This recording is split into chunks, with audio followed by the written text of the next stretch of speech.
Hello friends, সেদিনকে জামাই ষষ্ঠীর বাজার করে নিয়ে এসেছিলাম বৃহস্পতিবার। তো তোমাদের সাথে দেখানো হয়নি, পরে মনে হলো তোমাদের সাথে দেখানো মানে তোমাদেরকে দেখালে ভালো লাগতো। তো সেদিনকেই কই মাছটা এনেছিলাম জ্যান্ত। তো মা আজকে কেটে বেছে দিয়েছে, আমি নুন হলুদ মাখিয়ে আজকে তেল কই বানাবো। তো দেখো এখানে নিয়েছি কই মাছ, হলুদ আর নুন মাখিয়ে রেখেছি। এখানে নিয়েছি পেঁয়াজ কুচি, টমেটো, এখানে নিয়েছি আদা আর পাকা পাকা কাঁচা লঙ্কা, আর এখানে নিয়েছি জিরা। এইটুখানি দিয়েই আমার তেল কই রান্না হয়ে যাবে। তো চলো এবার রান্নাটা শুরু করি। এখানে আমি কড়াই গরম করতে বসিয়ে দিয়েছি, যেহেতু প্রথমে একটুখানি জিরাটা ভেজে নেব। আমার ননদরা চলে এসেছে, ওই জন্য তাড়াতাড়ি রান্না করছি, তারপরে বসে গল্প করব।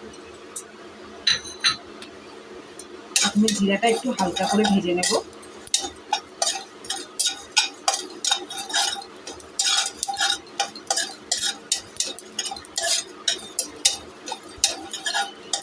বেশিক্ষণ সময় যেহেতু লাগবে না, অলরেডি জিরাটা ভাজা হয়ে গেছে, দেখো লাল লাল হয়ে এসছে। এবার জিরাটা নামিয়ে নেব। ভাজা হয়ে গেছে, আমি তেল বসিয়ে দিয়েছি, এবার মাছগুলো ভেজে নেব। দেখো তেল অলরেডি গরম হয়ে গেছে, দেখো মাছগুলো একদম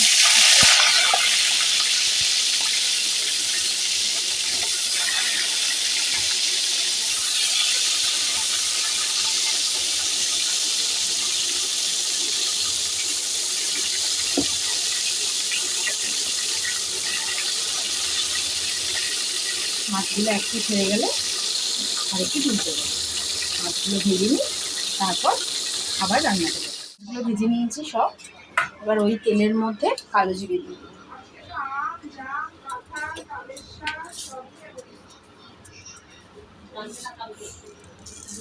দিয়ে দিলাম কালো জিরে।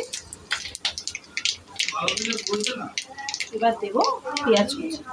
আমি এখানে 1.5খানা মতো পেঁয়াজ নিয়েছি, একটা বড় আর একটা ছোট।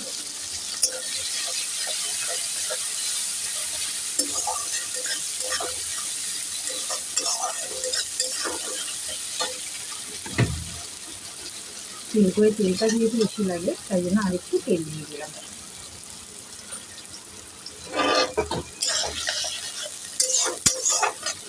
এদিকে আমি চলো আদা কাঁচা লঙ্কা টমেটোটা পেস্ট করব।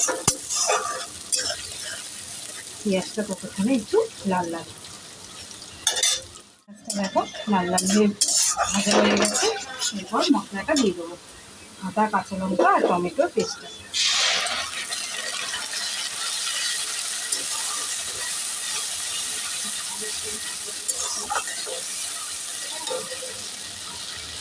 দিয়ে ভালো করে কষিয়ে নেব। এর সাথে দেবো হলুদ গুঁড়ো আর একটু জিরের গুঁড়ো। দিলাম হলুদ গুঁড়ো,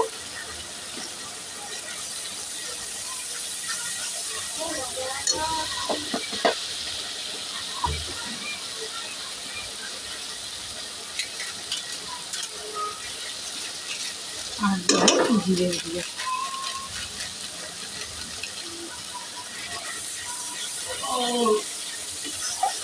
দিয়ে ভালো করে মশলাটা কষাবো যতক্ষণ না তেল ছেড়ে আসে।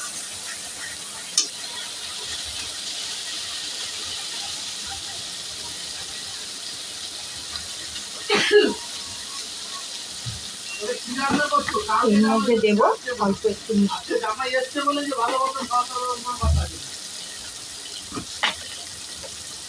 আর দেবো অল্প একটু নুন।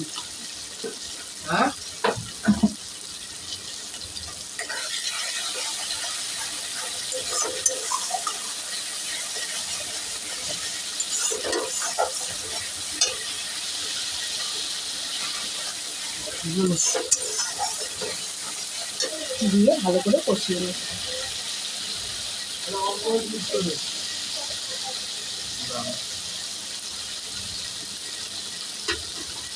অ্যাকচুয়ালি তেল করে আলু পড়ে না, কিন্তু আমার শ্বশুরমশাই যেহেতু একটু ঝোলে আলু ভালোবাসে, তাই আমি এক চামচ আলু নিই, এক চামচ আলু দিই। আলুটা মশলার সাথে কষিয়ে নেবো, আমি আলাদা করে ভেজে নিই। আর এই ভাজা জিরাটা, সেটা আমি জিরাটা শুকনো খোলা ভেজে নিয়েছিলাম, সেটা গুঁড়ো করে রেখেছি, সেটা একদম ঝোল নামানোর আগ দিয়ে আমি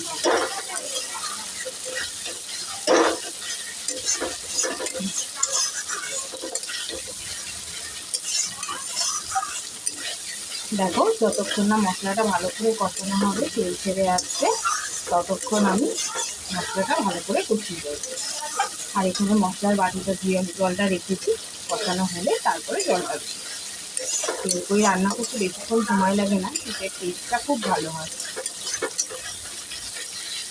মশলাটা কষানো হয়, মশলা থেকে তেল ছেড়ে এসছে অলরেডি। এবার আমি মশলার বাটিটা দিয়ে যে জলটা রেখেছিলাম সেটা দিয়ে দেবো।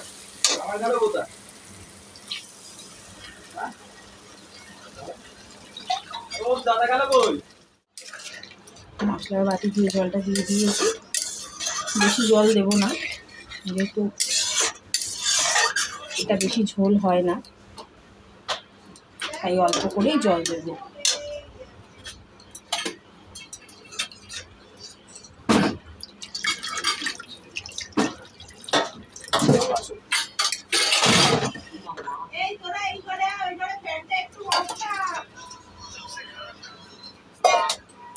ঝোলটা একটু ফুটো, তারপরে মাছগুলো দেবো।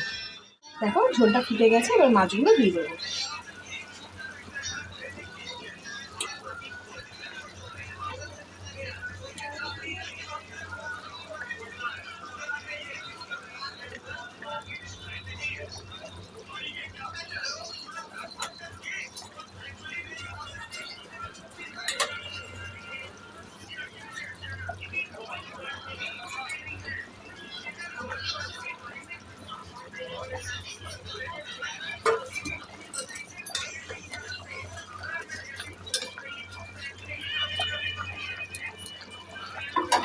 মাছগুলো ভালো করে ফুটে উঠে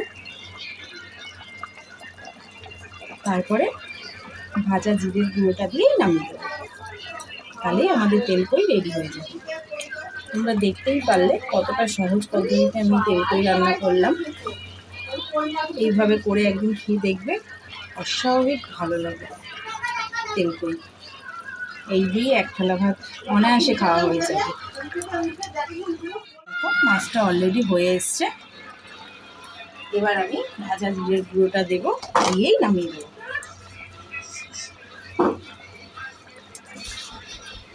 এর যে একটা আলাদা গন্ধ, মাছটার স্বাদটা দ্বিগুণ করবে।